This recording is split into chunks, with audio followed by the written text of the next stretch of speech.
ECR Muttukadu பகுதியில் இளம் பெண்கள் சென்ற காரை இளைஞர்கள் சேசிங் செய்த விவகாரத்தில் சந்துரு என்பவரை கைது செய்து இருப்பதாக காவல்துறையினர் தெரிவித்துள்ளனர். அண்மை செய்தியினை பார்த்து வருகிறோம்.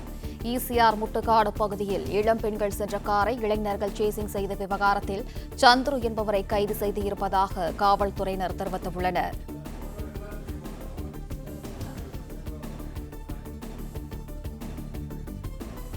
ஈசிஆர் முட்டுக்காடு பகுதியில் இளம் பெண்கள் சென்ற காரை இளைஞர்கள் சேசிங் செய்த விவகாரத்தில் சந்துரு என்பவரை கைது செய்து இருப்பதாக காவல்துறையினர் தெரிவித்துள்ளனர்.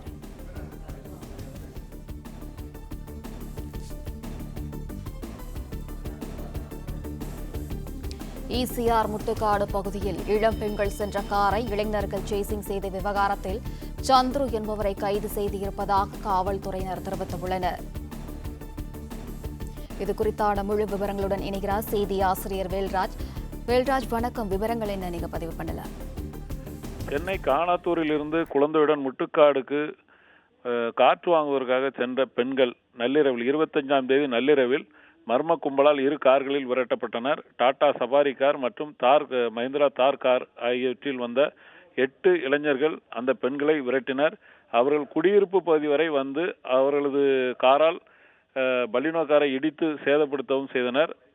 அந்த நபர்கள் எதற்காக விரட்டினார்கள், என்ன நோக்கத்துடன் விரட்டினார்கள் என்பது குறித்து காவல்துறையினர் விசாரித்து வந்த நிலையில் தற்போது இந்த வழக்கில் தொடர்புடையவர்கள் கல்லூரி மாணவர்கள் என்பது முதற்கட்ட விசாரணையில் தெரிய வந்திருக்கிறது. மேலும் அந்த சம்பந்தப்பட்ட 2 கார்களும் பறிமுதல் செய்யப்பட்டிருக்கிறது. திமுக கொடிகட்டிய அந்த கார், மற்றொரு தார் கார் இரண்டும் பறிமுதல் செய்யப்பட்டிருக்கிறது.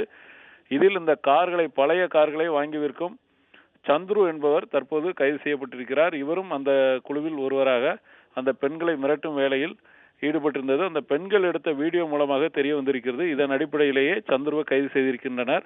இதனைத் தொடர்ந்து அவருடன் வந்த மற்ற நபர்கள் யார் என்பது குறித்து தற்போது காவல்துறையினர் தீவிர விசாரணை மேற்கொண்டு வருகின்றனர்.